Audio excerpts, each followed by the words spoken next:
My name's Ariel, and I live in Georgia, not too far from the Alabama border. A few summers ago, I made the drive to a small town in Alabama for a 4th of July cookout my college friend Isabel was hosting. It was one of those classic backyard setups.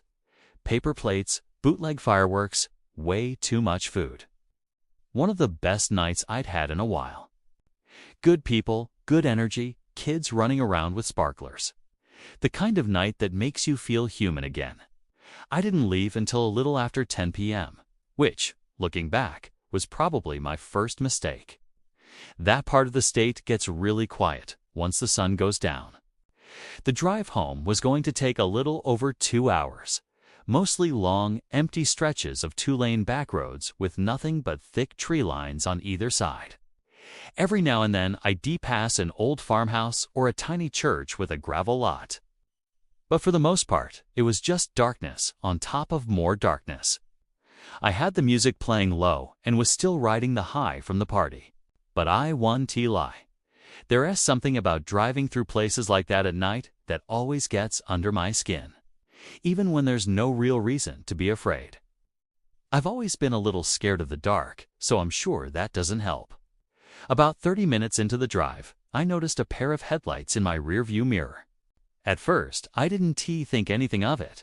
Figured someone else had just hopped on the same back road. But the longer they stayed there, the more I started paying attention. It was a gray Nissan Altima. Nothing unusual, except the bottom half of the car looked like it had been driving through mud. I could see it clearly every time we passed under one of those occasional overhead lights at a small crossing. Still, that alone wasn't too weird. But after a while, I realized that no matter how much I sped up or slowed down, the car behind me matched my speed exactly. At first, I thought it had to be a coincidence, so I tested it. I sped up maybe 5 or 10 miles per hour over what I'd been doing. The Altima did the same. Then I tapped the brakes and dropped well below the speed limit. Again, same result. The distance between us never changed. Now keep in mind, on roads like that, people pass each other all the time. It's not even illegal in most spots. I moved slightly to the right a couple of times to make it clear they could go around if they wanted to, but they didn't. They just stayed exactly where they were, about 6 or 7 car lengths back. That's when I decided to test them for real. There was a random left turn coming up. Looked like a small residential road with maybe 4 scattered houses. I took the turn without hesitation, hoping to get away from that car. About 10 seconds later, the Altima made the same turn, in the middle of nowhere. There was absolutely no chance they just happened to be going the same way. At that point, I knew for sure I was being followed. It wasn't even up for debate anymore. I got this sick feeling in my gut, like I was in real danger. And for all I knew, I probably was. My heart was pounding so hard I could feel it in my throat. Honestly, it felt like someone had a gun to my head. That's the best way I can describe it. I felt helpless, out in the middle of nowhere. No idea what that person wanted or why they were locked onto me. And none of the reasons I could think of made me feel any better. I just wanted to get somewhere, anywhere, with lights, people, and safety. And then, like clockwork, I heard that awful chime from my dashboard. My gas tank was nearly empty. I swear to God, I've never felt so powerless. My car is old, a 2012 Corolla that's been through its share of issues. Sometimes the gas light gives me 20 miles. Other times, I'm lucky to get 10. And in that part of the state, gas stations aren't exactly around every corner. I pulled out my phone and searched for the nearest 24-hour gas station. The closest one was over 8 miles away. I didn't know if I'd make it. I didn't have a choice.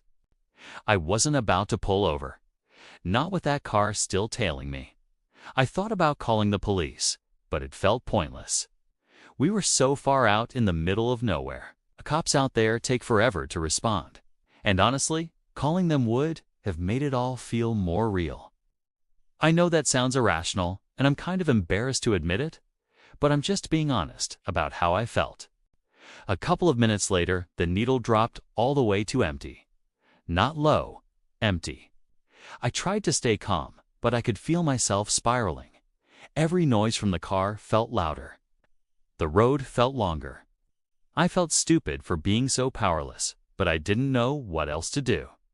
I started imagining the worst-case scenarios if my car ran out of gas. But by some miracle, I finally saw the faint glow of the gas station sign up ahead. I almost cried, to be honest. I took the turn hard and pulled into the lot quickly, giving myself just enough time to jump out of the car and bolt inside. And that's exactly what I did. I ran straight inside, barely even shutting the car door behind me. From inside, I could see the Altima through the gas station window. It slowed to a stop at the edge of the lot and just sat there, engines still running. Nobody got out. It felt like whoever was inside was debating whether to keep following me. Then, out of nowhere, they peeled off fast and disappeared back down the road we had come from. I told the gas station clerk what happened, and he offered to call the police. I went ahead and spoke to them, but even afterward, I still felt unsettled. I know it's not the scariest story in the world, but there's no explanation for what happened that night that doesn't involve someone with bad intentions. And that kind of fear, the real kind, I hope I never feel it again. I made it home and told myself I'd never drive rural back roads at night again. But the story doesn't end there. A few weeks later, I was at home watching the news one evening, just background noise, when a segment came on about two men wanted for armed robbery, attempted murder, and other charges in rural Alabama. They showed a blurry still from a security camera and said authorities believed the suspects had fled in a stolen gray Nissan Altima, last seen headed east. When I heard that, I just froze. That's who had been following me. I knew it, in my gut. There was no way to prove it was the same person from that night, but the timing lined up. The location lined up. And the car description was basically identical. I immediately reported my story to the police, and that's when it really hit me. My own hesitation might have cost someone else their safety. I could have helped them get caught. I could have stopped them from hurting someone else. But I didn't. I'll never forgive myself for not calling the police sooner. I still think about it all the time. I never got an update, and I never saw anything about it on the news again. If anything ever changes, I'll send an update.